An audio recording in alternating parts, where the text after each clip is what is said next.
You have the right people that will never back down to nobody anywhere in the world. I would challenge all of you in the room to make the decision and just go all in once and for all. If you're with me, say I'm all in.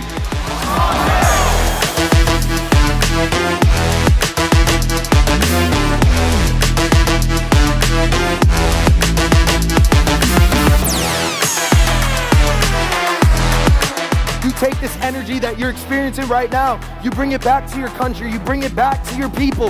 This energy is what's gonna give the rest of this industry the hope that is needed.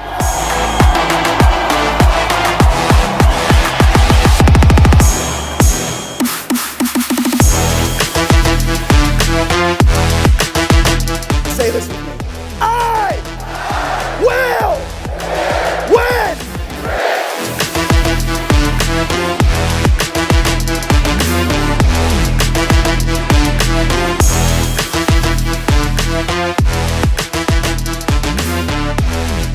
We're gonna release your mission into the world, and we're gonna take you all the way to chairman, but you have to promise me you won't quit. Do I have your promise?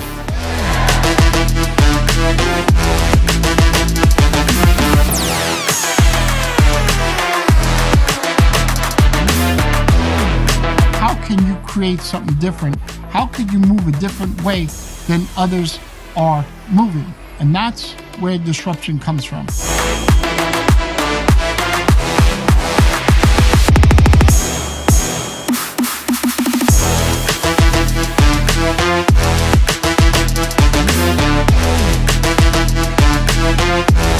How many of you are excited to be part of the greatest company in the history of network marketing?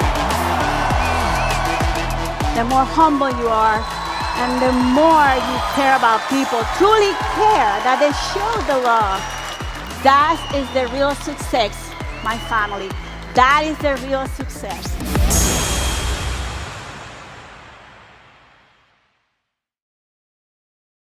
In a world where everything is content, people post everything. What content do you feel like influencers or people who plan to monetize their social media should stay away from? Well, that's easy. Stay away from politics. 1000% stay away from politics. You can have your own opinion, but if it doesn't relate to your business, then it shouldn't be on your page. If your page is the main place where you're growing a presence and you're trying to convert, do not talk politics, do not talk, I love you, do not talk religion. It doesn't matter. I just think that's something so sensitive. And I would say, you know, just stay away from trending themes that you know people like to debate about. Naturally, you can post the most positive things on social media, and there's always going to be one person that takes it the wrong way. So you want to, you know, stay away from all that politics and religion. Everything else is game on. I feel like so many of us face this issue every single day, and I don't think it's just women. I think men go through it too, where you're seeing other men succeed, especially when you want to be a provider, you want to be a protector. That's really important for you guys. And so I feel like one of the main things you need to do when you open that app is understand that people are giving you the highlight reel of their life.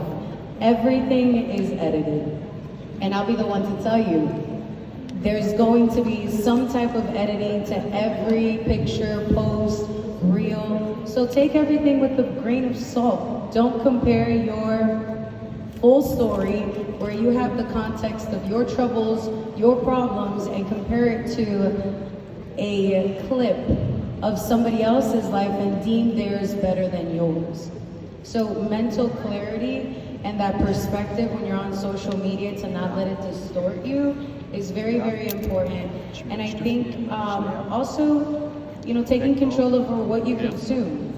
Just because you're on social media doesn't mean that you don't have the choice over what you see and what you don't. There is a follow and unfollow button, okay?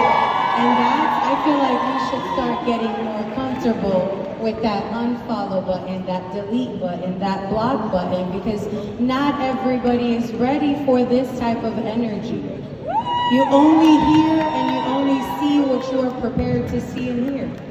So understand that, have that mental clarity, set those realistic expectations that what you see is probably not 1,000% real, and that's okay. And I see myself on social media like a racehorse, and let me explain. You know how you have those really, if you've ever seen horses race, the most expensive horses have blinders. They don't let those horses look left or look right. I don't care who's creating. I don't care who's posting. I don't care what they're doing. My ideas come from source. Therefore, all I have to do is act. I am not in competition. I am in my creative flow. And if you are copying somebody else, you're always going to be one step behind. For my Spanish people, like, donde hay gusto hay colores. There is something for everyone, right? And just understanding that, like, you're not supposed to be like everyone else. You're not supposed to look like everyone else. And, you know, I'm Hispanic, I'm from Brazil, I'm short, I'm tattooed. Some people look at me and they're like, wow. And then some people look at me and they're like, ugh. And I'm okay with either or, because I'm okay with myself, right? So take it from somebody who's dealt with it. I might be beautiful to some, to others I might be a little rough. To others I might be edgy, to some I might be elegant, and to all of them I don't care, because I love myself. And really, since what you guys teach, all of you teach is how to monetize social media. I know it's very easy, like when you get that comment or you get that DM, you're like, oh, I really want to answer, I really want to type something bad. But you know, when you do it, you're changing and you're switching energy with them. You're getting a part of their energy into your life. And I truly think that really hurts you in the long run. So for me personally, when it comes to hurtful comments, I try to just look past it. If you can, delete the comment, delete the chat, whatever. Don't let it bother you, don't let it hurt you, because you know that you're posting for a bigger purpose, right? You're not posting for those kind of people to comment, you're posting for a bigger purpose. And honestly, like, if you're getting hate comments, you're doing something right at least, so. For those of you who don't know, I run like 5 social media pages. I have an Airbnb, I have a cleaning page, I have a family page, I have a personal page. I have a few pages that I work on, and, you know, aside from educating, I create content for my education as well. So I definitely have experienced my moments of burnout. And I think that in those moments, there's a few things that I can do. Like, I prepare for those moments of burnout, right? Because I spend all my time collecting content. I'm a content collector. And I might have a picture that I post tomorrow that maybe I took 3 months ago. You know, or maybe I just have things in the pipeline that I know that they're good and I can use it later on. I don't have to post it right now. So I always like to keep things like kind of in a little storage, because I'm a wife, I'm a mother, I have a 1-year-old. Shout out to Sky, all the way in Croatia. But you know, I'm a homeowner, I'm a wife, I'm a leader, I'm a mentor, I'm a daughter, I'm a mother. I wear a lot of hats, and I help a lot of people, and I serve my family, and I serve them wholeheartedly. And so there do come times where I really don't feel like slapping on the makeup and putting on the outfit. And one thing that I helped relieve my burnout is relieve the expectation that I'm gonna look perfect online, because it's not realistic. And I don't want to be perfect online. That is not the message that I look to convey. I released a lot of the weight from myself when I said, hey, you know what? I'm just gonna go on my stories and not wear makeup, and I'm not gonna do my hair, and I'm gonna talk to my following the way that I am, because I am not gonna put out that expectation. You know how we were talking about the beauty standards? I am not going to be a part of the problem. I am not going to add to the problem, because listen, I might look really pretty today, but I might look homeless tomorrow. We don't know what we're going to get.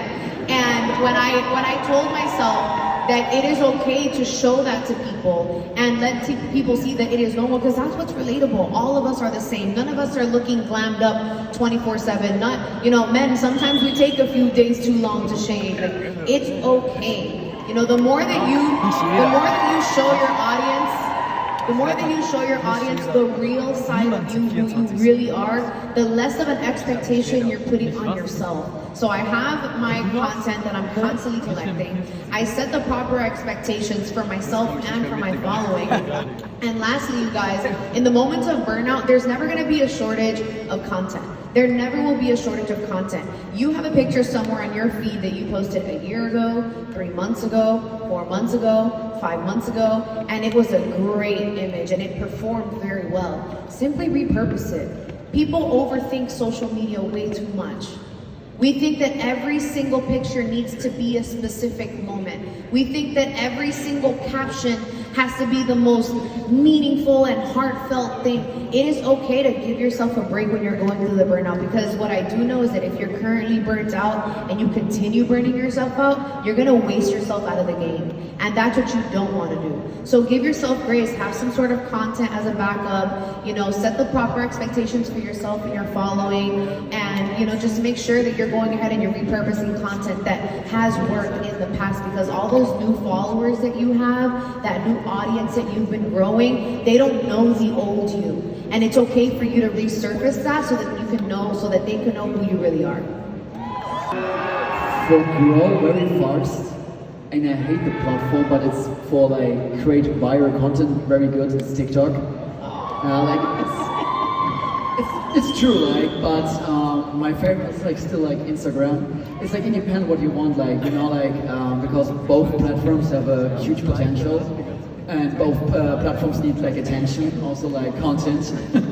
And like for myself, you don't need like what you feel like, you know, like when I make content, I play my drum, I put my camera out, or take my friend. I love it, you know, and this is very important, like to create something stuff. And TikTok, it's good to grow very fast, but put the people like on Instagram, like from TikTok to Instagram, and then you can like put the people on your journey. Like, don't tell the people every day what you do, tell the people why you do this. I remember in the beginning, I don't tell them, I start trading. It's cool, but I say, why I start trading? Why I start this opportunity? This is more important.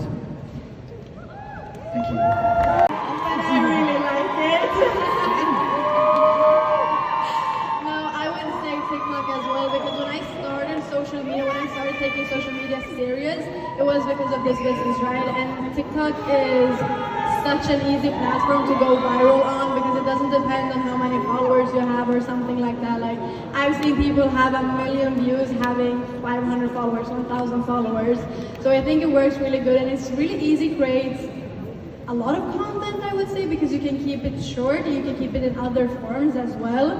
Instagram is good 100% because you can really document everything in a completely different way. But TikTok has a special place in my heart. So I would say TikTok. Mina, I know which one yours is, but go ahead and tell them.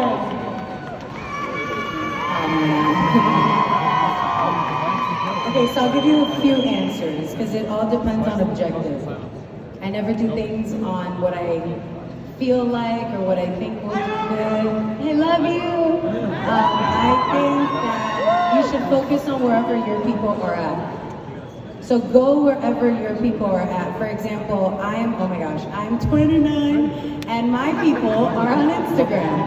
If your people are 21, you're on TikTok, okay? If you're somebody that maybe is trying to attract a diverse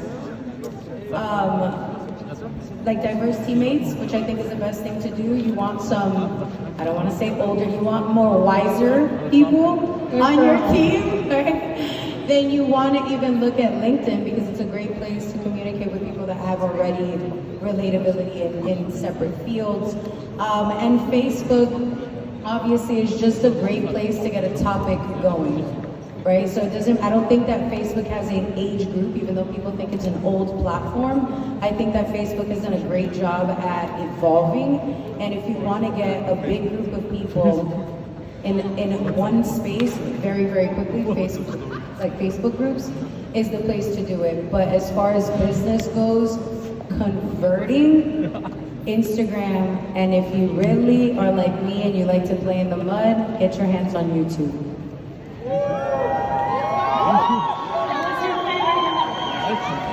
So my answer is mixed, similar to Mina, because it does based on objective. TikTok is where I do my reckless content. So I feel like on TikTok is just where I have the most fun, and I don't put myself in any guide or any niche. I just allow myself to be me. I allow myself to curse. I allow myself to be funny. I allow myself to just do silly content. And then Instagram for me is my favorite, because Instagram is where I've kind of built a community. And this is a community that I've been building for years. You know, sometimes when I go radio silent and I don't post for a while, like people will DM me and be like, hey, are you okay? So I feel like I've been able to build the most community and family on Instagram, and that's where I connect with people the most. So Instagram is more for like connection, and I'm a little bit more structured there, and I'm a little bit more filtered there. And TikTok is when I just want to go buck wild and say, you know what, this is who I really am.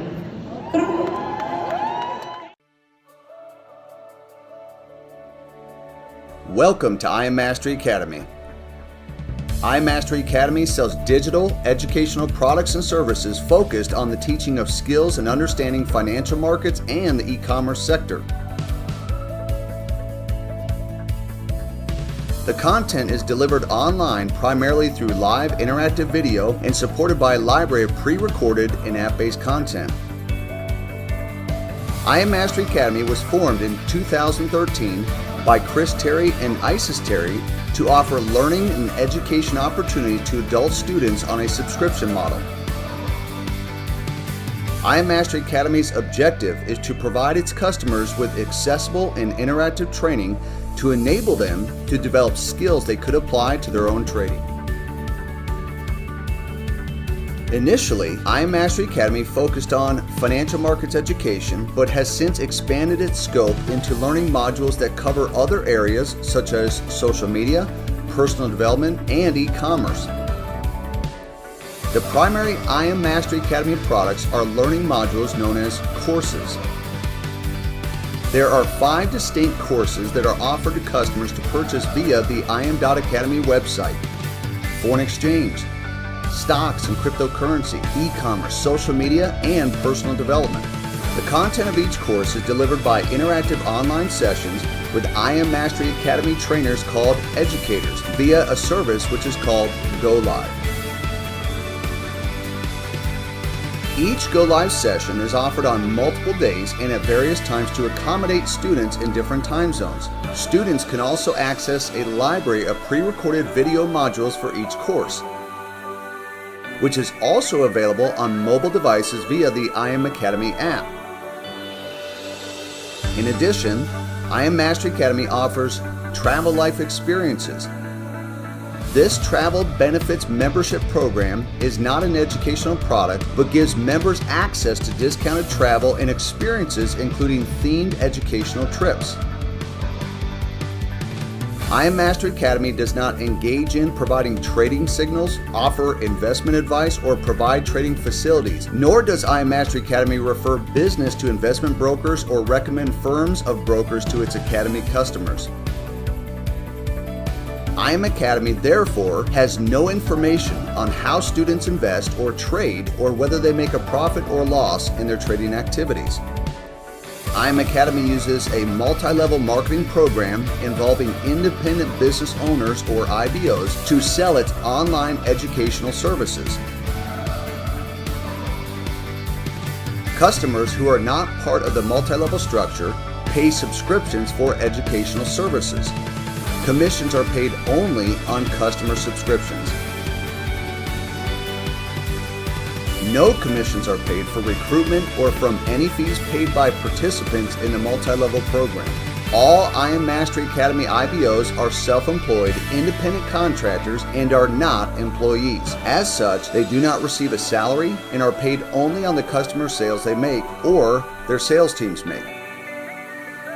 You must be 18 years old or older to enroll. Visit IAM.Academy to learn more. I Am Mastery Academy. This is home.